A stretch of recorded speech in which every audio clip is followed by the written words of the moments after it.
राजद सांसद मनोज झा ने मणिपुर में राष्ट्रपति शासन लगाने पर गृह मंत्री को घेरा। कहा, राष्ट्रपति शासन लगाना जनता की आकांक्षाओं पर आघात, लोकतंत्र किया जाए बहाल। बिहार विधानसभा चुनाव को लेकर भी कह दी बड़ी बात। मणिपुर में राष्ट्रपति शासन लागू किए जाने के बाद वहां सुरक्षा व्यवस्था को सरकार के द्वारा बढ़ा दिया गया है। वहीं राष्ट्रपति शासन लागू होने के बाद राजनीति भी तेज हो चुकी है। विपक्षी पार्टियां सरकार को घेरने का कोई भी मौका हाथ से नहीं जाने देना चाहती हैं।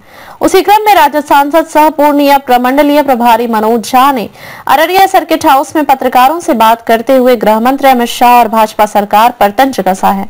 मनोज झा ने कहा कि मणिपुर को इस स्थिति तक लाने में वीरेंद्र सिंह का हाथ था। उनकी पार्टी के लोग यह जान रहे थे कि वीरेंद्र सिंह के रहने शांति व्यवस्था बहाल नहीं हो सकती, लेकिन गृह मंत्री अमित शाह उन्हें संरक्षण देते रहे। लेकिन आज परिस्थिति यह हो गई है कि इस्तीफे के एक सप्ताह बाद राष्ट्रपति शासन लगाया गया, जो कि मणिपुर के नागरिकों की लोकतांत्रिक आकांक्षाओं पर आघात है। उन्होंने कहा कि हमारी मांग है सरकार से कि अब वहां लोकतांत्रिक व्यवस्था बहाल हो ताकि सभी समुदाय की जिंदगी पटरी पर लौट सके। वहीं उन्होंने भाजपा नेताओं द्वारा दिल्ली के बाद बिहार में पूर्ण बहुमत के साथ सरकार बनाए जाने को लेकर बयान दिए जाने पर भी अपनी प्रतिक्रिया दी और कहा कि यह अपने हाथ ही खुद की पीठ थपथपाने जैसा है। उन्होंने कहा कि लोकसभा चुनाव में 400 पर बोल रहे थे और यह बिहार है।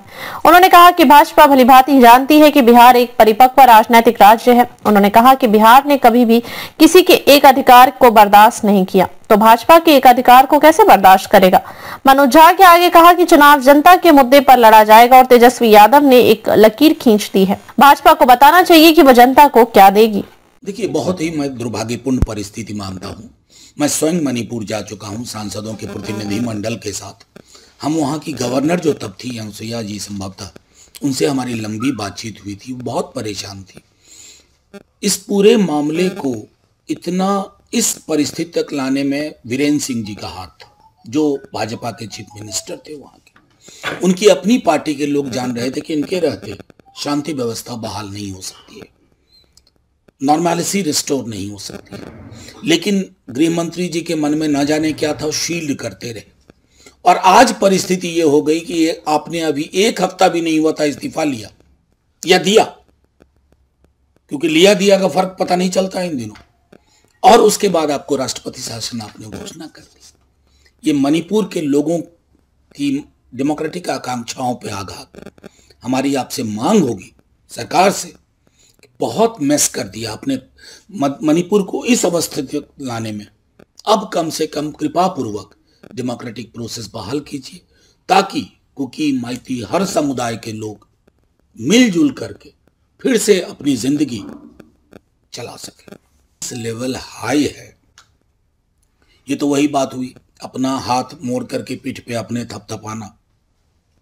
240 पे कौन सा कॉन्फिडेंस था भाई, 400 पार बोल रहे थे ना। और ये बिहार है और ये बीजेपी भली भांति जानती है। एक बहुत ही मैच्योर्ड परिपक्व राजनीतिक स्टेट है बिहार।